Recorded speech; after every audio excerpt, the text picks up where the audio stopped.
L'historique des langages de programmation visuelle est une thématique fascinante qui mérite une exploration approfondie. L'idée d'un langage de programmation visuelle remonte au début de l'informatique, où les utilisateurs cherchaient à interagir avec les machines d'une manière plus intuitive. Traditionnellement, la programmation reposait sur des lignes de code écrites dans des langages textuels, ce qui pouvait être intimidant pour de nombreux utilisateurs. Les langages visuels ont émergé comme une solution. Leur objectif principal est de rendre la programmation plus accessible et plus compréhensible, en utilisant des représentations graphiques plutôt que du texte. Les premières initiatives en matière de programmation visuelle peuvent être retracées jusqu'à la fin des années 60. Des chercheurs comme Alan Kay, au sein de l'équipe de recherche de Xerox PARC, ont proposé des concepts novateurs. Alan Kay a introduit le motif de la programmation par objet, qui repose sur des entités graphiques appelées objets. L'idée était de permettre aux utilisateurs de manipuler visuellement ces objets. Ce concept a conduit au développement de Smalltalk, l'un des premiers langages de programmation orientés objets, qui était aussi en partie visuel. Au cours des années 80, la programmation visuelle a connu un essor significatif avec des outils comme Scratch et d'autres environnements de programmation destinés à l'éducation. Scratch, développé par le MIT, est particulièrement important. Il a été conçu pour permettre aux enfants d'apprendre à programmer de manière ludique.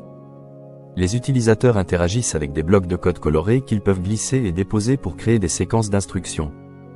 Ce modèle a non seulement facilité l'apprentissage, mais a également inspiré de nombreuses personnes à entrer dans le domaine de la programmation. Les années 90 ont vu l'apparition de nouveaux outils et langages. Visual Basic de Microsoft a bouleversé l'industrie grâce à sa capacité à créer des interfaces utilisateurs graphiques par le biais d'un éditeur visuel. Les programmeurs pouvaient ainsi concevoir des applications en faisant glisser des composants visuels sur un canevas. Ce modèle a élargi l'accès à la programmation, permettant même à ceux qui n'avaient pas de formation technique formelle de développer des logiciels. Visual Basic a ainsi ouvert la voie à d'autres environnements de développement visuel. Dans le même temps, des langages comme LabVIEW ont été destinés à des applications techniques et scientifiques. LabVIEW permet aux utilisateurs de créer des programmes en reliant des blocs fonctionnels. Ce langage est particulièrement utilisé dans le domaine de l'ingénierie pour les tâches de mesure et d'automatisation. Il illustre comment la programmation visuelle peut être adaptée à des domaines spécifiques et techniques, en rendant les processus complexes plus accessibles. Au début des années 2000, le paysage de la programmation visuelle s'est encore diversifié. Des plateformes comme App Inventor ont été développées pour permettre aux utilisateurs de créer des applications Android sans avoir besoin d'écrire du code. Ces plateformes ont tiré parti de l'engouement croissant autour des smartphones et ont permis à un public plus large de s'engager dans le développement d'applications mobiles. Ce mouvement a constitué un changement majeur dans la manière dont les langages de programmation visuelle étaient perçus et utilisés. Dans le monde professionnel, les langages de programmation visuelle ont également montré leur valeur. Par exemple, des outils comme Microsoft Power BI et Tableau intègrent des éléments de programmation visuelle pour l'analyse des données. Les utilisateurs peuvent créer des visualisations en faisant glisser des éléments sur l'interface. Cela leur permet de transformer rapidement des données brutes en informations exploitables, tout en minimisant la complexité de l'écriture de code. Aujourd'hui, la programmation visuelle continue de se développer.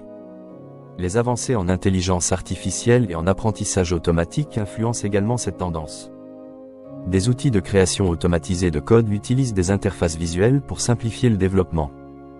Ils intègrent des éléments de machine learning pour adapter et optimiser le code en fonction des interactions de l'utilisateur.